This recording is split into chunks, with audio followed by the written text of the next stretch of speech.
শয়তানের মিশন হচ্ছে আমাদেরকে হতাশ বানানো। মুমিনের ডিকশনারিতে হতাশা নেই। আমাদের শান্তির ঘুম কেড়ে নিছে এই ডিভাইস। আল্লাহর দেয়া ফিতরাতকে ধ্বংস করার সবচেয়ে জঘন্যতম এই নতুন যে আইডিওলজি, এটা হচ্ছে ট্রান্স। আমাদের বোনদেরকে প্ররোচিত করা হচ্ছে, তাদের সামনে আইডিয়া হাজির করা হচ্ছে যে নারী যত বেশি নগ্ন হতে পারে সে তত বড় সাহসী নারী।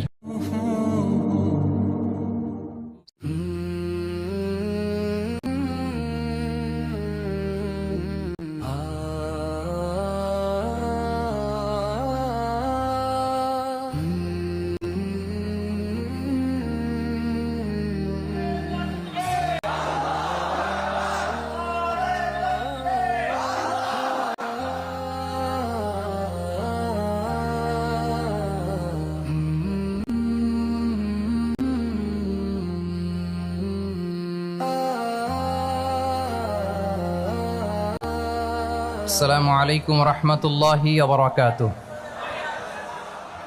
নাহমাদুহু ওয়া নুসাল্লি আলা রাসূলিহিল কারীম। আম্মা বা'দু ফাআউযু বিল্লাহি মিনাশ শাইতানির রাজীম। বিসমিল্লাহির রাহমানির রহিম। আল ইয়াওমা আকমালতু লাকুম দীনাকুম ওয়া আতমামতু আলাইকুম নি'মাতি ওয়া রাদিতু লাকুমুল ইসলাম দীনা। সাদাকাল্লাহুল আযীম। আপনারা খুব চমৎকার সেমিনারের একটা টপিক নির্ধারণ করেছেন যে আধুনিক যুগে ইসলামিক লাইফস্টাইল। শুরুতে আমি ইসলামিক লাইফস্টাইল বলতে আসলে কি বোঝায় এই আইডিয়াটাকে, কনসেপ্টটাকে ক্লিয়ার করে আমি আমার মূল আলোচনায় যাব ইনশাআল্লাহ বিইذনিল্লাহ। খুব সহজে যদি বলি, ইসলামিক লাইফস্টাইল হচ্ছে যে লাইফস্টাইল কোরআন সুন্নাহ থেকে উৎসারিত এবং যে লাইফস্টাইল হচ্ছে এন্ডোর্সড বাই ইসলাম, যে লাইফস্টাইল আমাদের প্রিয় নবী মুহাম্মদুর রাসূলুল্লাহ সাল্লাল্লাহু আলাইহি ওয়া আলিহি ওয়াসাল্লাম তিনি নিজে লিড করে দেখিয়েছেন আমাদেরকে। এটাই হচ্ছে ইসলামিক লাইফস্টাইল।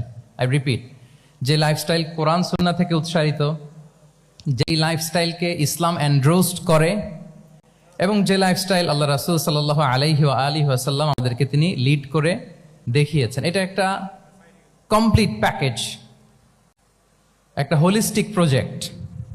এখানে কাটছাট করার সুযোগ নেই, মানে পিক এন্ড চুজ করার সুযোগ নেই। আমার পুরো জীবনটাকেই ইসলামে অনুশাসন দিয়ে যদি আমরা পরিচালিত করি, ইসলামের ছাঁচে যদি সাজাই, সেটা হবে ইসলামিক লাইফস্টাইল। এখানে পিক এন্ড চুজের কোনো সুযোগ নেই। মানে মুসলিম হইলে পার্ট টাইম মুসলিম হওয়া যায় না, ফুল টাইম মুসলিম হইতে হয়। মানে জীবনের প্রতিটা অঙ্গনে ইসলামকে আমাদের প্র্যাকটিস করতে হবে, কারণ আমরা জানি ইসলাম মানে হচ্ছে কমপ্লিট সাবমিশন, হ্যাঁ, to the order of Allah, to the wish of Allah. কোনো যদি কিন্তু তবে ছাড়া আল্লাহর আদেশের সামনে নিজেকে উজাড় করে দেওয়ার নাম হচ্ছে ইসলাম। আই রিপিট, আমি আবারও বলছি, কোনো যদি কিন্তু তবে ছাড়া আল্লাহর অর্ডারের সামনে নিজেকে সঁপে দেওয়ার নাম কি?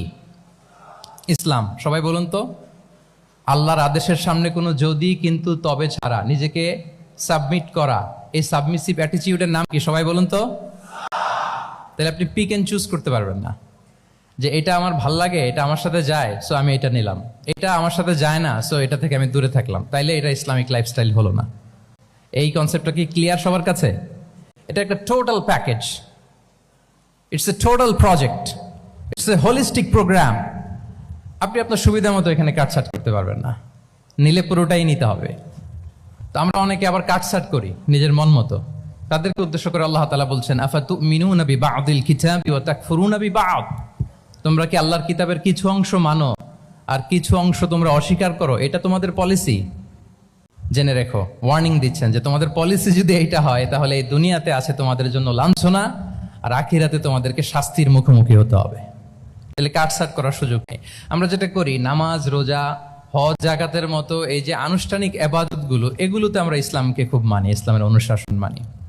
কিন্তু আমাদের ব্যক্তি জীবন, পারিবারিক জীবন, সামাজিক জীবন, আমার ডিলিংসগুলো, আমার ট্রেড, আমার বিজনেস, আমার ব্যবসা, আমার বিয়ে শাদী, আমার বিহেভিয়ার, এগুলোকে অনেক সময় আমরা ইসলামের অনুশাসন অনুযায়ী মানতে চাই না।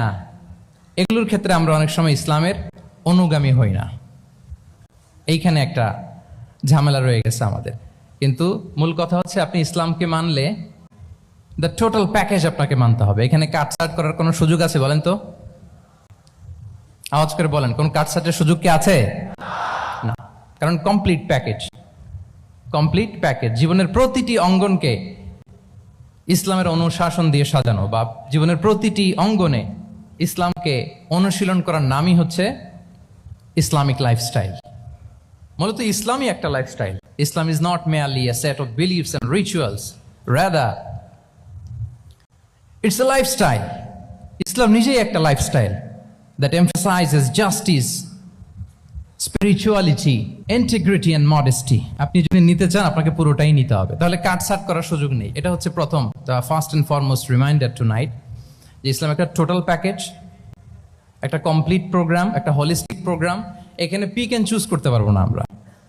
আপনি যদি আমাকে ইসলামী লাইফস্টাইলের উপরেই সেমিনারে কথা বলতে বলেন, I must say you have to take the entire package, পুরোটাই আপনাকে নিতে হবে।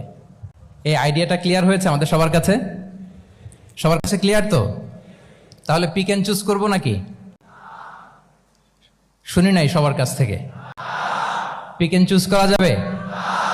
কাটছাট করা যাবে? কিছু কিছু রুলস এন্ড রেগুলেশন আমার খুব ভালো লাগে, আমার জন্য খুব সুবিধা হয়, ওইটা নিলাম, বাকিগুলা কাটছাট করে দিলাম। তার মানে সহজভাবে পার্ট টাইম মুসলিম হওয়ার কোনো সুযোগ নেই, হলে ফুল টাইম হতে হবে। কাস্টমাইজড ইসলামের কোনো সুযোগ নেই, টোটাল প্যাকেজটাকে আমার অ্যাডাপ্ট করতে হবে। এটা হচ্ছে ইসলামিক লাইফস্টাইল। তো আজকের এই সেমিনারে আমি কিছু ট্রেটস বা the core values of Islamic lifestyle আপনাদের সাথে শেয়ার করবার চেষ্টা করব, যাতে করে ব্যাপারটা আরো ক্রিস্টাল ক্লিয়ার হয় যে আসলে what is Islamic lifestyle all about. আসলে এটা কি, কিভাবে এটা আমরা অ্যাডাপ্ট করব, কিভাবে এটার সাথে নিজেকে খাপ খাওয়াবো, কিভাবে এটা আমরা প্র্যাকটিস করব। তাহলে প্রাথমিক কথা অলরেডি ডান, যে কাটছাটে আমরা করব না, পিক এন্ড চুজ করব না, টোটাল প্রোগ্রামটাই আমরা নেওয়ার চেষ্টা করব। তো এখন আমরা কিছু কোর ভ্যালিউজের কথা বলবো, যেগুলো দিয়ে ইসলামিক লাইফস্টাইলের মূল ধরনটা আমাদের কাছে ক্লিয়ার হবে। ইসলামিক লাইফস্টাইলের কথা যদি আমাদেরকে বলতে হয়, প্রথম যেই ট্রেড, যে ক্যারেক্টারিস্টিক্স বা ভ্যালিউর কথা আমাকে বলতে হবে, সেটা হচ্ছে the concept of halal and haram. If there is no halal and haram, there is no Islamic lifestyle, for sure I am telling you. যদি হালাল হারাম না থাকে, এটা যদি আমরা মেনটেন না করি, এটা কোশ্চিনকালেও ইসলামিক লাইফস্টাইল হবে না। আপনাকে হারাম থেকে যোজন যোজন দূরে থাকতে হবে, আর হালাল দিয়ে জীবনটাকে সাজাতে হবে। কারণ যেখানেই হালাল সেখানেই বারাকা। আই রিপিট, আমি আবারও বলছি, যেখানেই হালাল সেটার মধ্যে কি? হারামে কোনো বারাকা আছে? হারামে আছে অস্থিরতা, সাময়িক উন্মাদনা, এর ভেতরে বারাকা নাই। হালালের ভেতরে আল্লাহ তাআলা বারাকা ঢুকিয়ে দিয়েছেন। আচ্ছা আপনারা বলুন তো, গরুর গোশত খাওয়া এটা হালাল না হারাম? হালাল। কুকুরের গোশত খাওয়া হালাল না হারাম? আচ্ছা, গরু বছরে বাচ্চা দেয় কয়টা? গাভী? আচ্ছা, একটা। কুকুর দেয় কয়টা? কয়টা? 7টা, 8টা, 10টা? ফ্যামিলি প্ল্যানিং নাই তো? দেদারসে দিচ্ছে। আচ্ছা, গরু হালাল, কুকুর হারাম। গরু বাচ্চা দেয় কয়টা? কুকুর দেদারসে দিচ্ছে। তারপরেও বলেন, আমাদের এই যে বাংলাদেশে আমাদের কুরবানির ঈদে লক্ষ লক্ষ গরু জবাই হয়, বিয়ের অনুষ্ঠানগুলোতে এত গরুর গোশত আমরা খাই, আর প্রতিদিনের চাহিদা মেটানোর জন্য তো কত গরু কোরবানি করা হয়। এরপরে বলেন, বাংলাদেশে গরু বেশি না কুকুর বেশি? সবাই বলেন, গরু বেশি না কুকুর বেশি? কারণ কি? হালাল। কারণ কি? এই হালালে বরকত ঢুকিয়ে দিয়েছে কে? তাহলে if there is no concept of halal and haram, there is no Islamic lifestyle. প্রথম core value of Islamic lifestyle হচ্ছে আপনাকে হালাল দিয়ে আপনার জীবনকে সাজাতে হবে। লা ইয়াদখুলুল জান্নাতা জাসাদুন গুযিয়া বিল হারাম। হারাম খেয়ে বর্ধিষ্ণু যে দেহ, সে দেহ আল্লাহর জান্নাতে প্রবেশ করবে না। মানে whatever you consume, it should be halal. এটা হালাল হইতে হবে। শুধু যেটা আপনি খাচ্ছেন এটাই না, কুলু মিম্মা ফিল আরদি হালালাম তাইয়্যিবা, আল্লাহ তাআলা বলেছেন যেটা কনজিউম করবা হালাল হবে, হালাল হতে হবে। তো এটা শুধু এত ন্যারো কনসেপ্ট না, আপনার জীবনের সবটাই হালাল হতে হবে। ইউর ফুড শুড বি হালাল, ইউর ড্রিঙ্ক শুড বি হালাল, ইউর ইনকাম শুড বি হালাল, ইউর ফ্যাশন শুড বি হালাল, ইউর এন্টারটেইনমেন্ট শুড বি হালাল। সবকিছু হালাল হইতে হবে। আমরা অনেকে যে ভুলটা করি, আমরা খাওয়ার ক্ষেত্রে শুধু হালাল খুঁজি, এরকম অনেকে করে, কিন্তু অন্যান্য ক্ষেত্রে হালাল হারামের বাজ বিছান নাই। আমি একটা উদাহরণ প্রায়ই দেই, দেখবেন যে আমাদের বাংলাদেশের সরকারি অফিসগুলোতে তো ঘুষ চলে নাকি? আল্লাহ ঘুষ থেকে এই জাতিকে তুমি হেফাজত করো।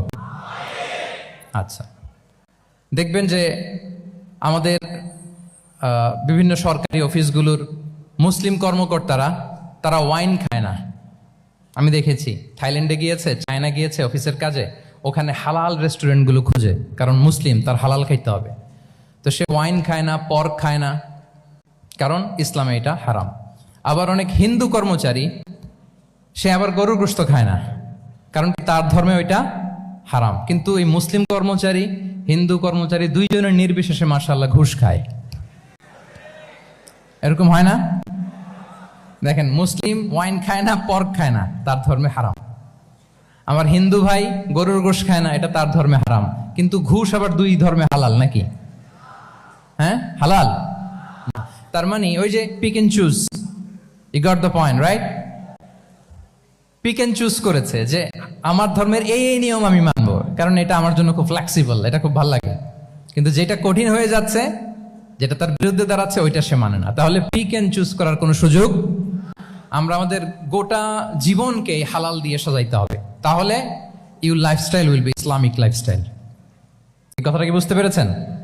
তাহলে ইউর ফুড শুড বি হালাল, ইউর ড্রিঙ্ক শুড বি হালাল, ইউর ফ্যাশন শুড বি হালাল, ইউর ইনকাম শুড বি হালাল, ইউর এন্টারটেনমেন্ট শুড বি হালাল, even your relationship should be halal.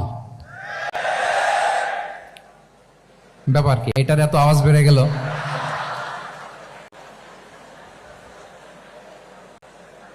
এটা কমন পড়ে গেছে নাকি? আচ্ছা বলেন, হালাল রিলেশনশিপ কোনটা বলেন? এই যে, এই তো আসল জায়গায় হাত দিছি বোধহয়। আমাদের শিক্ষার্থী বন্ধুদের মধ্যে বিবাহিত আছি আমরা? হ্যাঁ, কারা কারা আছে দেখি তো। মাশাআল্লাহ, মাশাআল্লাহ, ঠিক আছে, ঠিক আছে। আমাদের বোনরা উপরে আছেন, মাশাআল্লাহ, অনেকে হাত তুলেছেন, আলহামদুলিল্লাহ। এই তো আমাদের যারা হাত তুলছেন তাদের জন্য একটা তাকবীর দেই আমরা, আল্লাহু আকবার। এই যে আপনারাই বলেছেন, আমার কোনো লিগ্যাল অপিনিয়ন দেওয়ার প্রয়োজন হচ্ছে না, যে হালাল রিলেশনশিপ হচ্ছে বিয়ে। তাহলে বিয়ের বাইরে যদি আমার কোনো রিলেশনশিপ থাকে, হালাল না হারাম? ফতোয়া দিচ্ছে কে? আমি? আপনারাই দিচ্ছেন। বলেন, বিবাহ পরবর্তী কোনো যদি এক্সট্রা ম্যারিটাল রিলেশনশিপ থাকে, এটা ইসলামে হালাল না হারাম? তাইলে pre marriage relationship, after marriage relationship, এটা শরীয়তে হারাম। তো এই হারাম যদি আমি এই হারামের সাথে যদি নিজেকে জুড়ে দেই, তাহলে আমার লাইফস্টাইল এটা ইসলামিক লাইফস্টাইল হতে পারে না। আমরা বিয়ের মতো পবিত্র বন্ধনের মধ্য দিয়ে আমরা আমাদের দাম্পত্য জীবনকে উপভোগ করব। আল্লাহ তৌফিক দান করুক।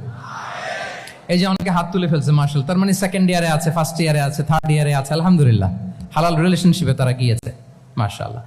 তাহলে হালাল এন্ড হারামের ব্যাপারে যদি আমরা বলি, আমাদের পুরো জীবনের প্রতিটি অঙ্গন আমরা হালাল দিয়ে সাজাবো। কি বলেন? পারা যাবে তো ইনশাআল্লাহ? হারামের সাথে আমাদের কোনো সম্পর্ক আছে? হ্যাঁ, আমরা সবকিছু হালাল দিয়ে সাজাবো তো? হারামকে আমরা না বলে দিব না, নো।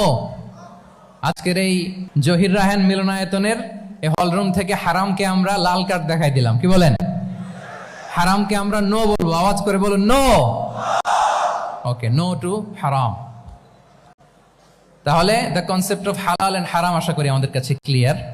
আমরা হালাল দিয়ে নিজেদের জীবনকে সাজাবো, হারামের সাথে আমাদের কোনো সম্পর্ক নাই। তাহলে একটা ট্রেইট আমরা শেয়ার করলাম, একটা কোর ভ্যালু শেয়ার করলাম, যে আমরা যদি হালাল মেনটেন করতে পারি আমাদের জীবনে, এটা হচ্ছে one of the core values of Islamic lifestyle. 2 নম্বর হচ্ছে, ইসলামিক লাইফস্টাইলটা বেসিকলি এটা একটা প্রোডাক্টিভ লাইফস্টাইল। ইসলামী লাইফস্টাইল আমাদেরকে প্রোডাক্টিভ হতে উদ্বুদ্ধ করে। আপনার দিন শুরু হবে অনেক সকালে, প্রোডাক্টিভিটি নিয়ে অনেক লম্বা আলোচনা করা যেতে পারে। আমি ছোট্ট একটা পয়েন্ট যদি আজকের এই হলরুমে শেয়ার করি প্রোডাক্টিভিটি নিয়ে, যে ইসলামিক লাইফস্টাইল হচ্ছে আপনি একেবারে সকাল সকাল আপনার দিন শুরু করবেন। Early to bed and early to rise makes a man healthy wealthy. সবাই তো শিখেছি এটা, যে আগে আগে ঘুমোতে যাও, আগে আগে ঘুম থেকে জাগো, তুমি ধনী হবে, তারপর তুমি প্রজ্ঞাবান হবে, তুমি সুস্বাস্থ্যের অধিকারী হবে।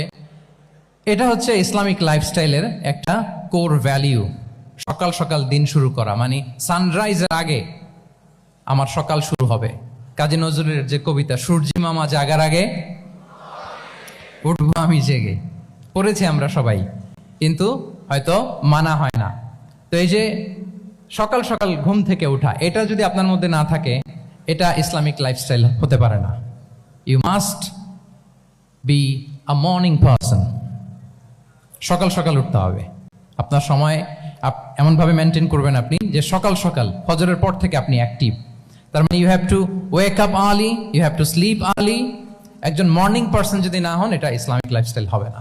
এর কারণ আল্লাহ রাসূল সাল্লাল্লাহু আলাইহি ওয়া আলিহি ওয়াসাল্লাম আমাদেরকে সকালে জেগে থাকার ব্যাপারে ইন্সপায়ার করেছেন এবং তিনি দোয়া করেছেন এই উম্মার জন্য স্পেশালি, যে এই সময়টা এটা ফুল অফ বারাকা, ফুল অফ ব্লেসিংস। তিনি দোয়া করেছেন, আল্লাহুম্মা বারিক লি উম্মতি ফি বুকুরিহা। আল্লাহ এই উম্মতের বুকুরটা মানে সকালের সময়টা, লেটস সে সানরাইজের পরে 3-4 ঘন্টা, এই সময়টাকে আল্লাহ আপনি বরকত দিয়ে ভরে দেন। এই সময়টাতে ঘুমানো যাবে না, এটা হচ্ছে বরকতের সময়। এবং আল্লাহ রাসূল সাল্লাল্লাহু আলাইহি সাল্লাম যদি কোনো সামরিক অভিযান প্রেরণ করতেন, এই টাইমে প্রেরণ করতেন, এই বুকুরের টাইমে। এবং সাহাবারা তাদের কোনো ট্রেড ক্যারাভান, ব্যবসায়িক কাফেলা যখন সেন্ড করতেন, এই টাইমটাতে সেন্ড করতেন, কারণ এই টাইমটাতে বারাকা।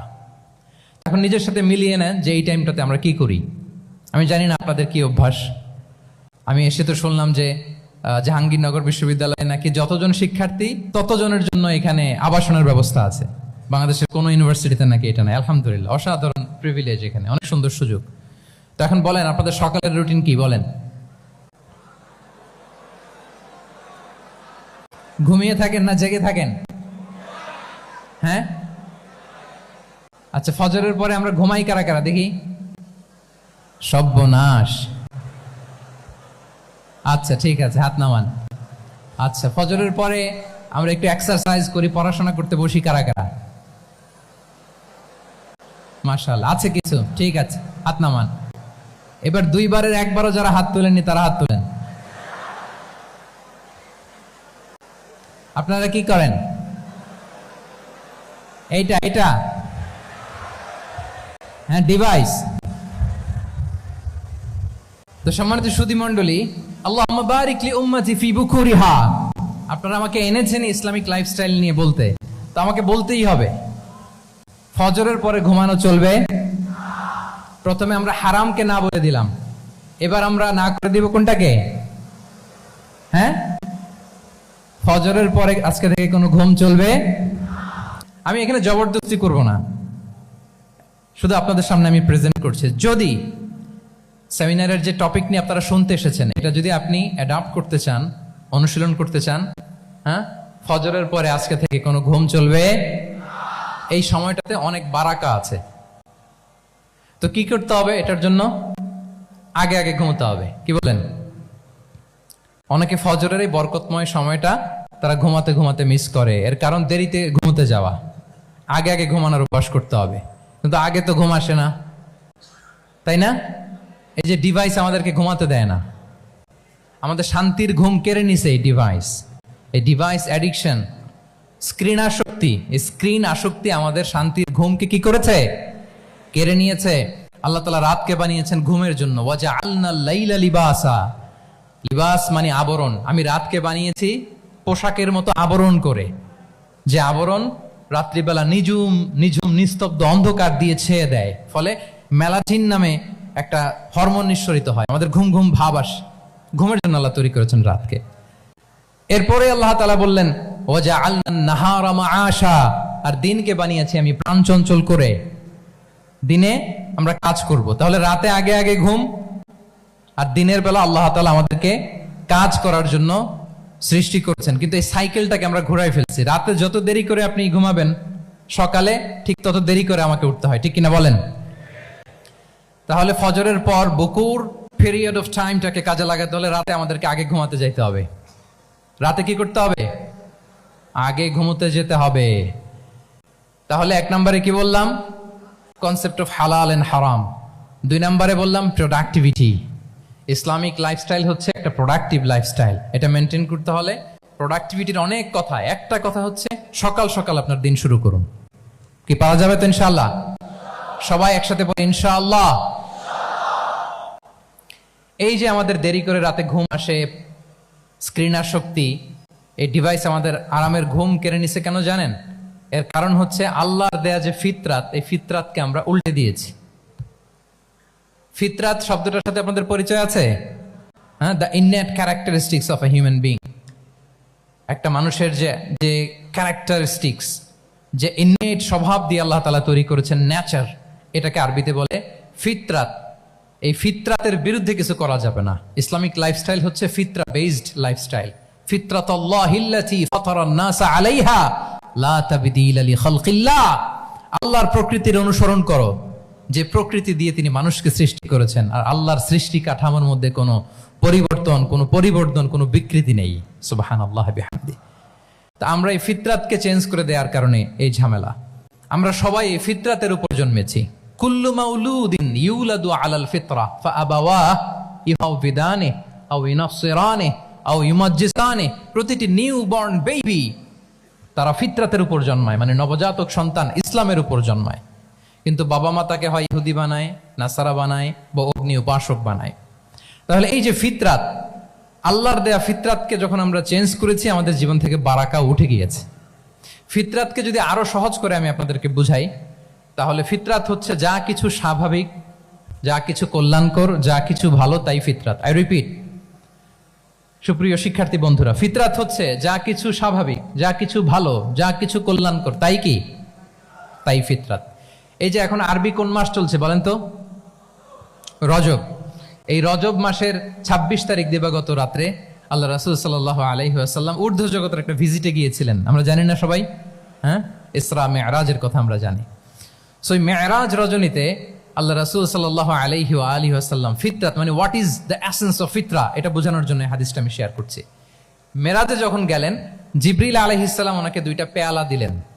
তিনি বললেন, উচিতু বি ইনাআইন, আমাকে 2টি পেয়ালা দেয়া হলো। ফি আহাদিহিমা লাবান ওয়া ফিল আখারি খামর, এক পেয়ালায় ছিল দুধ, আরেক পেয়ালায় ছিল মদ।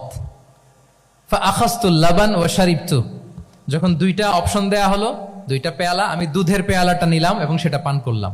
তখন জিবরিল আলাইহিস সালাম বললেন, আসাবতাল ফিতরা, মানে you are guided to the ফিতরা, আপনি সঠিকটাই নিয়েছেন, যেটা ফিতরা, যেটা নেওয়া উচিত আপনি ওইটাই নিয়েছেন। তাহলে এখন আরো সহজ হবে, যদি 2টা পেয়ালা দেয়া হয়, একটা মদের পেয়ালা আর একটা দুধের পেয়ালা, তো আমরা নিব কোনটা বলেন? হ্যাঁ, তাইলেই ফিতরা হবে। তাহলে কি হবে? তাহলে যেটা স্বাভাবিক, যেটা কল্যাণকর, যেটা আমাদের জন্য ভালো, সেটা হচ্ছে ফিতরাত। তাহলে মদের পেয়ালা, দুধের পেয়ালা, কোনটা নিব? সবাই নিব তো নাকি? আমাদের রুচির যে দুর্ভিক্ষ চলতেছে, অনেকে মদের পেয়ালাই নিয়ে নিবে, কি বলেন? আচ্ছা না একদল, তারা কি করে? ওইটা চুজ করে ফেলবে। এবার বলেন, আমরা কোন পেয়ালা নিব, মদের না দুধের? আমাদের ঐতিহ্য, আমাদের রুচি, আমাদের মূল্যবোধকে ধ্বংসের যত আয়োজন দরকার, সব সেটআপ চারদিকে আছে। আল্লাহর ফিতরাতকে ধ্বংস করে দেওয়ার শয়তানি সব আয়োজন আমাদের চারিদিকে। বাট আপনাকে রাইট থিংটা চুজ করতে হবে। তাহলে রাসূল সাল্লাল্লাহু আলাইহি ওয়াসাল্লামকে দুধ দেয়া হলো, মদ দেয়া হলো, তিনি নিলেন দুধের পেয়ালা। তাহলে এটা হচ্ছে ফিতরাত। এটা কি? ফিতরাত। এভাবে সবকিছু চেঞ্জ করে দেয়া হয়েছে। সবকিছু, আমাদের লাইফস্টাইল চেঞ্জ করে দেয়া হয়েছে, আমাদের ফুড হ্যাবিট চেঞ্জ করে দেয়া হয়েছে, আমাদের খাদ্যাভ্যাসের মধ্যে পরিবর্তন। দেখবেন যে এখন আমরা যা খাই, আগে কিন্তু এটা খাইতাম না। এখন আমরা প্রসেসড ফুড খাই, হ্যাঁ, ফাস্ট ফুড খাই, জেনেটিক্যালি মডিফাইড যে ফুডগুলো আমরা খাই, এরপরে ল্যাব মিট, কত যে ভয়ঙ্কর। আপনারা জেনে থাকবার কথা যে ল্যাবে তৈরি মাংস দেখেছেন নাকি আপনারা? প্রাকৃতিক মাংসের কোনো ছিটে ফোটা নেই, কিন্তু এটা গরুর মাংস হয়ে গেছে, ওইটা মানুষ খাচ্ছে। মানে আমাদের লাইফস্টাইলও করাপ্টেড, আমাদের ফুড হ্যাবিটও করাপ্টেড, আমাদের স্লিপিং সাইকেলটা করাপ্টেড, সব কিছু করাপ্ট করে দেওয়া হচ্ছে। এবং এটার প্রভাব পড়েছে আমাদের শিশুদের মধ্যেও। দেখবেন যে শিশুরা সবজি খেতে চায় না। আমার তো 2 মেয়ে আছে, আমি তো দেখি বাসায়, বা অনেকের কমপ্লেনগুলো আমরা শুনি। আমাদের এখনকার বাচ্চাদেরকে ভেজিটেবলস দিলে খায় না, মাছ দিলে খায় না, অর্গানিক ভালো ভালো খাবার দিলে শাকসবজি খায় না। কি খাবে জানেন? সচেস খায়, সচেস, হটডগ খায়। হ্যাঁ, ওই যে আপনি অর্ডার দিয়ে বার্গার এনে দিবেন, পিৎজা এনে দিবেন, ওইটা খাবে। তারপর ইনস্ট্যান্ট নুডলস খাবে, স্যুপ খাবে, ফ্রোজেন যত মিল আছে এগুলো খাবে, টিনজাত খাবার যেগুলো দীর্ঘদিন সংরক্ষণ করে রাখা হয়। তো বলেন, আজ থেকে 30 বছর আগে আমাদের বড়রা কিংবা আমাদের শিশুরা, আমরা কেউ কি এই খাবার খেয়েছি বলেন তো? আওয়াজ করেন, খেয়েছি কেউ? They changed the entire system. কেন আমরা ইসলামিক লাইফস্টাইল নিয়ে কথা বলছি এখন? কারণ আমাদের পুরো সিস্টেমটাই, আমাদের পুরো ফিতরাতটাই ওরা চেঞ্জ করে দিয়েছে। তারপর ডিভাইস ছাড়া বাচ্চারা খেতে চায় না, কার্টুন দেখে দেখে খাওয়াতে হয় ওদের। কি বলেন?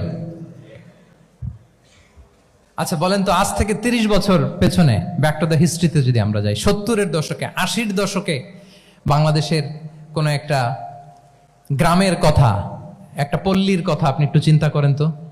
রাত 8টার দিকে, 9টার দিকে আপনি ওই গ্রামের কাউকে খুঁজে পাবেন? 70-এর দশকে, 80-র দশকে একটা গ্রামের পরিবেশের কথা যদি চিন্তা করেন, রাত 8টায় সবার কি অবস্থা বলেন তো? আপনি তো ঘুম খুঁজে পান না, আপনার তো ইনসমনিয়া। আমাদের এখন ট্যাবলেট খাওয়া লাগে না ঘুমের জন্য?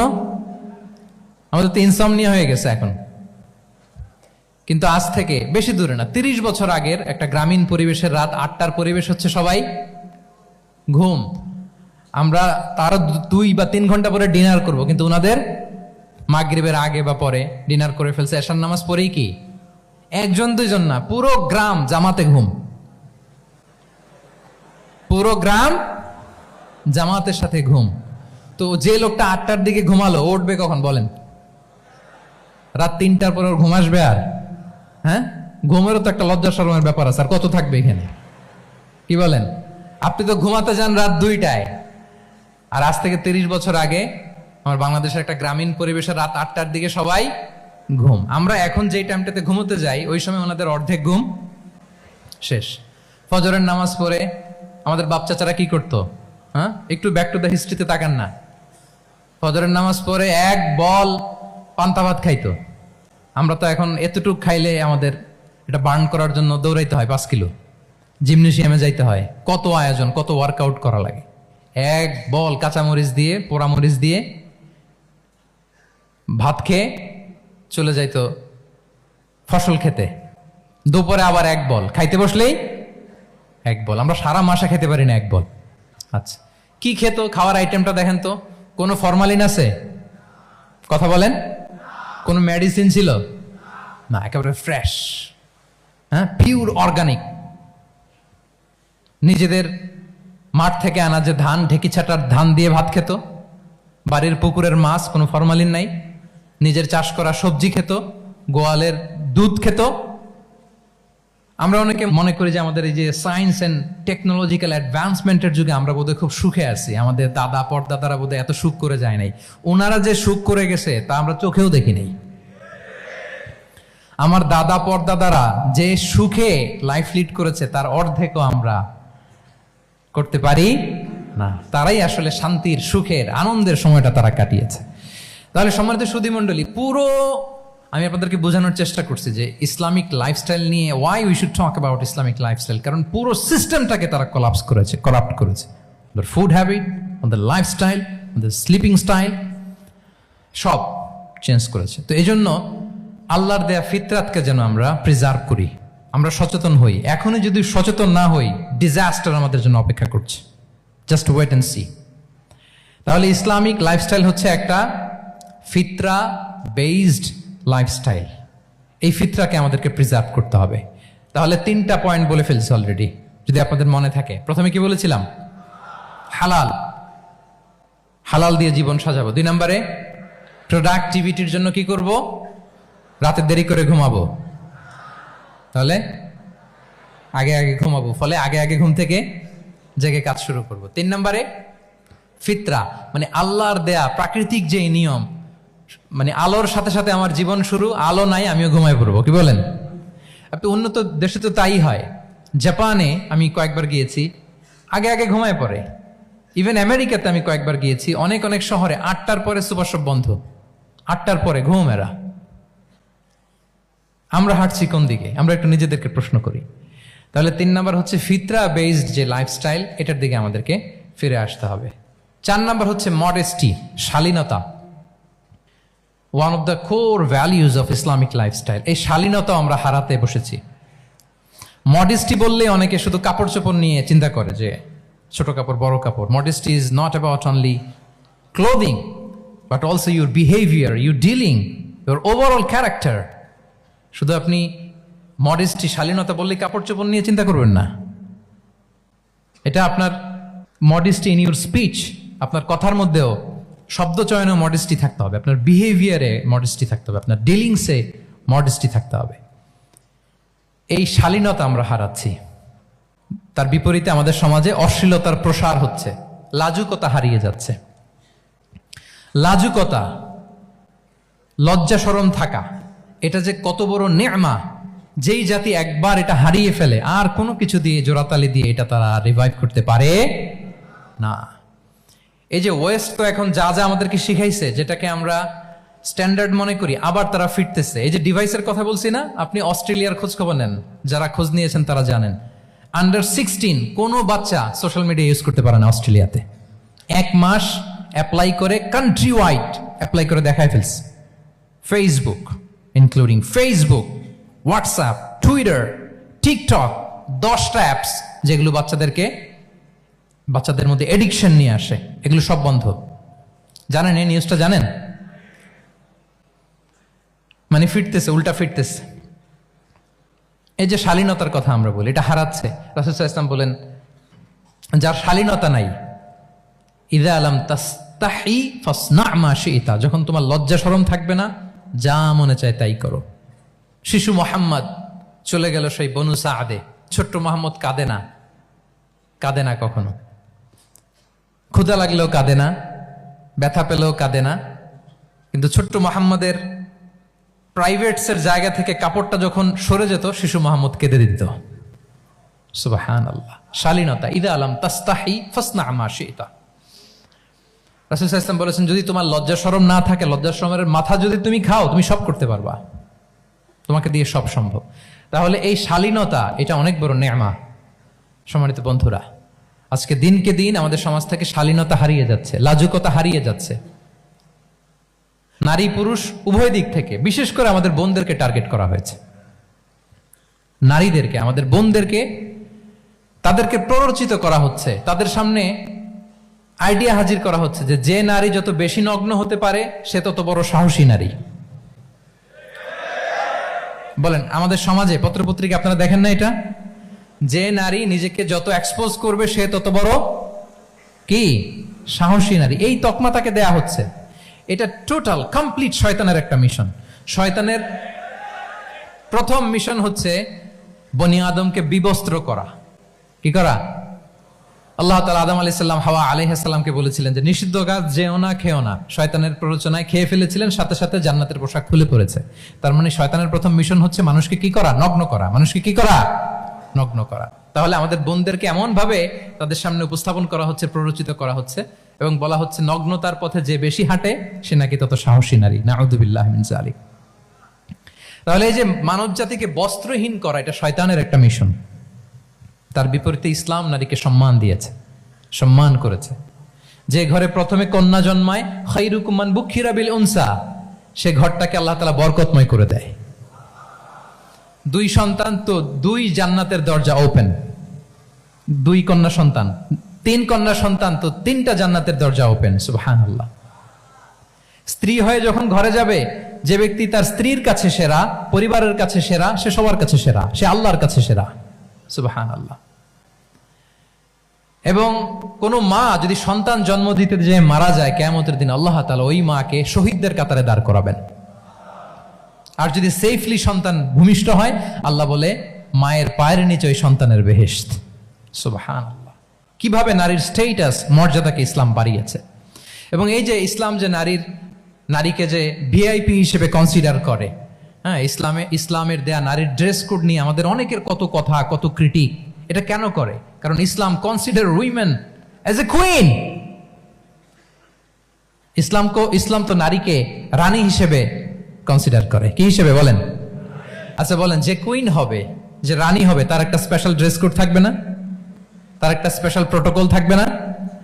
রানীর সাথে কি যা মনে চায় তা করা যায়, দেখা করা যায়, তার কাছে যাওয়া যায়? আল্লাহু আকবার। কারণ ইসলাম চায় নারীদের জন্য পৃথিবীটা নিরাপদ হোক। ইসলাম চায় নিজ গৃহে বা কর্মক্ষেত্রে নারীরা নিরাপদ থাক। ইসলামের যত ভ্যালিউজ আছে, যত রুলস এন্ড রেগুলেশন আছে, এটা আমাদের ভালোর জন্য, মানব জাতির কল্যাণের জন্য। তাহলে এই অশ্লীলতা থেকে আমাদের যোজন যোজন দূরে থাকতে হবে। If you talk about Islamic lifestyle, আমাদেরকে শালীনতা, মডেস্টি ফিরিয়ে আনতে হবে। You have to maintain modesty. আমি যদি আরো ডিপে যাই, দেখেন এই যে প্রত্যেকের হাতে এক একটা করে পর্ন হাব হয়ে গেছে এখন, হয়েছে না? পর্নোগ্রাফির সয়লাভ, বিকৃত যৌনাচারের সয়লাভ, এখন নতুন নামে নতুন মোড়কে এলজিবিটি আমাদের সমাজে নানা মোড়কে আমাদের সামনে উপস্থাপন করা হচ্ছে। শুনেছেন না এগুলো? আপনারা নাম শুনেছেন? এই যে ট্রান্স, নাম শুনছেন না? নিজের দেহ কাটাকাটি করে দিব্যি পুরুষ, 4 সন্তানের বাবা, এখন হঠাৎ করে বলে যে আমি মনে মনে নারী, তো সোসাইটি যেন আমাকে নারী স্বীকৃতি দেয়। বায়োলজিক্যালি দিব্যি নারী, 3 সন্তানের মা, এখন বলে যে এখন আমি মনে মনে ভাবতেছি পুরুষ, তো আমাকে পুরুষ হিসেবে তুমি কনসিডার করো। আল্লাহর দেয়া ফিতরাত, এই যে বলছি উল্টায় ফেলতেছে, এই ফিতরাতকে ধ্বংস করার সবচেয়ে জঘন্যতম এই নতুন যেটা বাজারজাত করা হচ্ছে যে আইডিওলজি, এটা হচ্ছে ট্রান্সজেন্ডারিজম।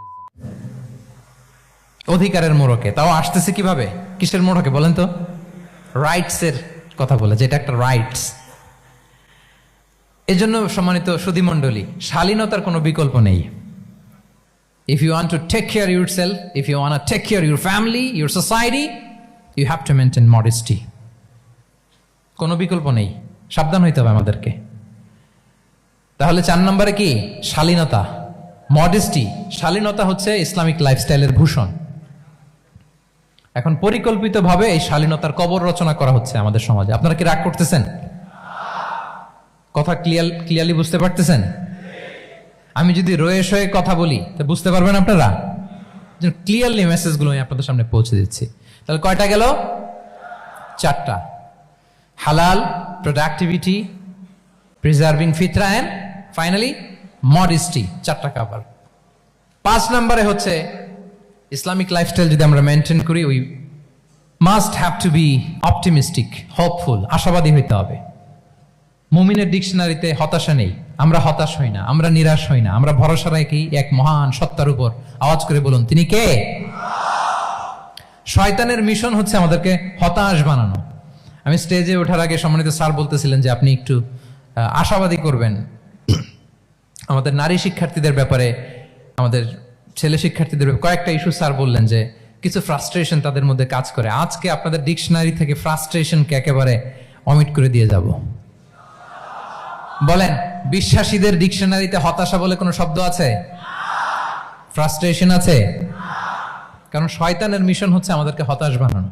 কি বানানো? শয়তান আমাদেরকে আশাবাদী করতে চায় না, সে চায় আমরা যেন হতাশ হই। আমি ভুল করেছি, পাপ করেছি, অন্যায় করেছি, তো শয়তান সেই পাপের সাগরে আমাকে হাবুডুবু খাওয়াতে চায়। বলে আরে অনেক ভুল হয়ে গেছে, অনেক দূর তুই চলে এসেছিস, আর আল্লাহ তোকে ক্ষমা করবে না, থাক এখানেই থাক, করতে থাক। এরকম শয়তান টেম্পটেশন দেয়, প্রভোকেশন করে। কিন্তু শয়তান জানে না যে আল্লাহর রহমতের দরিয়া কত বড়। শয়তানের মিশন হচ্ছে আমাদেরকে হতাশ বানানো, আর আল্লাহর বাণী আমাদের হৃদয়ে আশা জাগায়, আশাবাদী করে তোলে। আল্লাহর এই কিতাবের, কোরআনের প্রতিটি আয়াতে পরতে পরতে পাবেন আপনি মোটিভেশন, ইন্সপিরেশন। আল্লাহু আকবার। লা তাহজান ইন্নাল্লাহা মা'ানা। মনকে তুমি বুঝিয়ে বলো আল্লাহ আছেন আমার সাথে। জাহাঙ্গীরনগর বিশ্ববিদ্যালয়ের আমার সুপ্রিয় শিক্ষার্থী বন্ধুরা, এই বাক্যটি নিজের জীবনের জন্য, নিজের জীবনের সাথে সেট করে নেন। মনকে তুমি বুঝিয়ে বলো আল্লাহ আছেন আমার সাথে। বিপদে আপদে, আমাদের লাইফে আপস এন্ড ডাউনস থাকে, সব মুহূর্তে আমরা এই কথাটা খেয়াল করব যে কেউ যদি আমাকে হেল্প করার জন্য নাও থাকে, এক মহান সত্তা আছে, তিনি কে? আল্লাহ রাসূল সাল্লাল্লাহু আলাইহি ওয়াসাল্লাম, আবু বকর রাদিয়াল্লাহু তাআলা আনহু গারে সাউরে হিজরতের রাতে লুকিয়ে আছেন। কুরাইশরা খুঁজতেছে, আবু বকর রাদিয়াল্লাহু তাআলা আনহু তটস্থ, না জানি ধরা পড়ে যাই। তিনি বলছেন কুরাইশরা আমাদের এত পাশ দিয়ে যাচ্ছে, একটু মাথা নিচু করলে দেখে ফেলবে আমাদের। রাসূল সাল্লাল্লাহু আলাইহি ওয়াসাল্লাম বললেন যে ভয় পেও না। আবু বকর, তুমি কি ভেবেছো আমরা এখানে গুহাতে 2 জন? না না, এই গুহায় আমরা 2 জন নই, আমাদের সাথে একজন মহান সত্তা আছে। তিনি কে? আমরা 3 জন এখানে। লা তাহজান ইন্নাল্লাহা মা'ানা। ভয় পেও না, হতাশ হয়ো না, নিশ্চয় আল্লাহ আমাদের সাথে আছেন। আল্লাহ তাআলা সরাসরি কথাটাকে কোরআনে কোট করেছেন যে লা তাহজান ইন্নাল্লাহা মা'ানা। তাহলে সুপ্রিয় বন্ধুরা, এই বাক্যটা আমাদের খেয়াল রাখতে হবে যাদের মধ্যে ফ্রাস্ট্রেশন কাজ করে, যে মনকে তুমি বুঝিয়ে বলো কে আছেন আমার সাথে? আল্লাহ আছেন আমার সাথে। এরকম কোরআনের পরতে পরতে অনেক আয়াত পাবেন। লা তাইয়াসু মির রাউহিল্লাহ ইন্নাহু লা ইয়াইয়াসু মির রাউহিল্লাহি ইল্লাল কওমুল কাফিরুন। আল্লাহর রহম থেকে নিরাশ হয়ো না। কাফিররা ছাড়া কেউ আল্লাহর রহম থেকে নিরাশ হয়। আমি আপনি আমাদের জীবনে কত ভুল করেছি, কত অন্যায় করেছি, কতটাই বা পাপ করেছি। মনে রাখবেন, আমাদের পাপ যত বড় হোক, আল্লাহর রহমতের দরিয়া তার চাইতেও বড়। ইন্না মা'আল উসরি ইউসরা ফাইন্না মা'আল উসরি ইউসরা, and verily with every hardship there is an ease.